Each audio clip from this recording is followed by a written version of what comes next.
Being an underdog has become a big part of my character. It's the energy that drives me to learn new things, solve problems, and accept my differences. As a self-acknowledged and consistent underdog, I believe that the first step to empowerment is recognizing that while it may appear that you have less to work with, acknowledging your underdog status can help you discover unrealized and underutilized resources and traits in yourself. Being called an underdog is not a negative thing. It's just a label that indicates potential that hasn't been exhibited yet.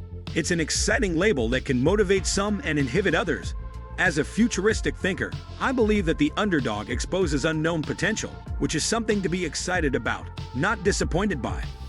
I want to share some stories of people who have faced obstacles head-on, have overcome and succeeded. They are truly inspiring and demonstrate how obstacles can be turned into ramps to move upward and forward. These stories come from the world of sports, entrepreneurship, and everyday life. They show the resilience and courage of what people can do when challenged. I believe that the label of being an underdog, with an enlightened mindset, can turn barriers into opportunities and potential losers into winners. The current label is not a judgment of what you can do today or tomorrow. It's just an assessment of your past performance. It's time to change the perception of the underdog and showcase the untapped potential that lies within us all. Growing up, we were told that we can have it all. But as we get older, we realize that this phrase is not as simple as it sounds, especially for women. The pressure to be a good parent, a good partner, and a good professional can be overwhelming. Women are often expected to do it all with a smile on their faces, while facing societal pressures that men do not have to deal with. Many have faced their fair share of pressure to look good and be perfect. But the truth is, it's impossible to have it all. Our careers, families, health, and overall stress levels are not on a straight line path, and knowing that there will be awesome highs and terrible lows is how we grow. The key to having it all is to surround yourself with people who want to help you achieve your goals, and most importantly, to give yourself some grace. The secret to having it all is actually knowing that you can't, and that's okay. It's a game of give and takes, and ultimately, striving to do what makes you happy is a much better goal than trying to have it all. One of my favorite underdog stories is the one of Sarah Blakely and her company, Spanx. When she began her business, she had never taken a business class and had never worked in fashion or retail. She had been selling fax machines door to door and had a small amount of savings. But one day, when trying to avoid any lines from panties or shapers showing through her white pants, she had an idea to create hosiery that was cut off beyond the legs. When she reached out for help, she faced rejection and was met with skepticism in the male-dominated hosiery industry. But she trusted her own perspective and kept moving forward, patenting her idea and gathering feedback from women on the feel, size, and shape of her Spanx line. Her first big deal was with Neiman Marcus stores. She cold called the company and convinced an executive to give her 10 minutes of their time by offering to fly down and show them her product.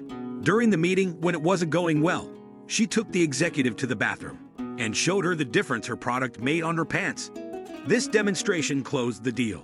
Sarah's story is not just inspirational, it's relatable. Her perseverance and courage in the face of rejection and skepticism in a male-dominated industry is what turned her into a true entrepreneurial role model. She is a true example of an underdog who succeeded. Anita Roddick's story is another great example of an underdog achieving success.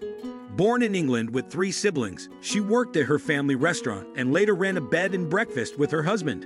When her husband wanted to pursue a lifelong dream of riding his horse from Argentina to New York, she began to cook moisturizers in her home to support her children financially. She also agreed to sell their restaurant to finance his trip. Anita had observed people with magnificent skin using natural ingredients while traveling, which sparked her interest in unconventional body care. She opened her first body shop store, a retail store for her signature cosmetic line. Without expectations of getting wealthy, she wanted to create a cosmetic line that would use natural ingredients and appeal to consumers who care about the environment. Anita faced many obstacles as a female entrepreneur in a male-dominated industry, but through low-key marketing, social activism, and consumer education, she was able to take the body shop from a small-scale company to a massive one.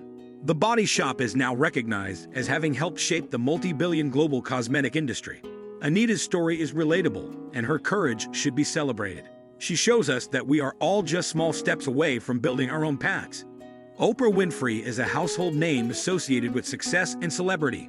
But what many may not know is that Oprah grew up in poverty and faced many obstacles as a black woman in the U.S. She was switched back and forth between her separated parents and was sexually abused by men trusted by her family. Living in urban poverty and experiencing abuse took a toll on Oprah, leading her to act out in negative ways. However, a move to stay with her strict father turned her life around. He instilled discipline and encouraged her to focus on studying, structure her time, and reading books.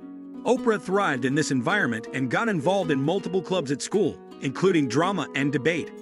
She pursued speaking contests and eventually landed a job in radio, leading to a full scholarship to Tennessee State University. From there, she was offered a job at CBS in Nashville, and the rest is history. Oprah's story is a testament to the resilience and determination of an underdog who overcame adversity to achieve success. Being an underdog is everything to me. It has contributed to who I am today and how I view myself and others in the world.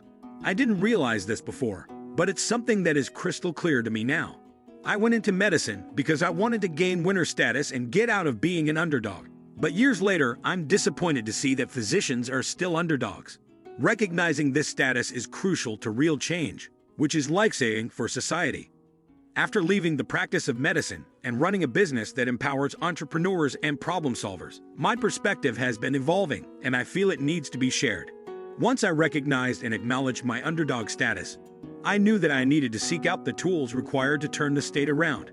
I not only wanted to survive, I wanted to thrive. My recommendation is to digest, absorb, and hopefully apply some of what I am sharing in this book. My goal is to help others overcome or reimagine the sense of being an underdog. Years later, as a physician, I am disappointed to observe and confirm how I feel that physicians are in the state of being underdogs. But recognizing this status is the crucial first step to making real change. Real change can happen when you realize you aren't alone, that you have the skills and tools to move forward, and that your ability to impact yourself and society as a whole can happen now.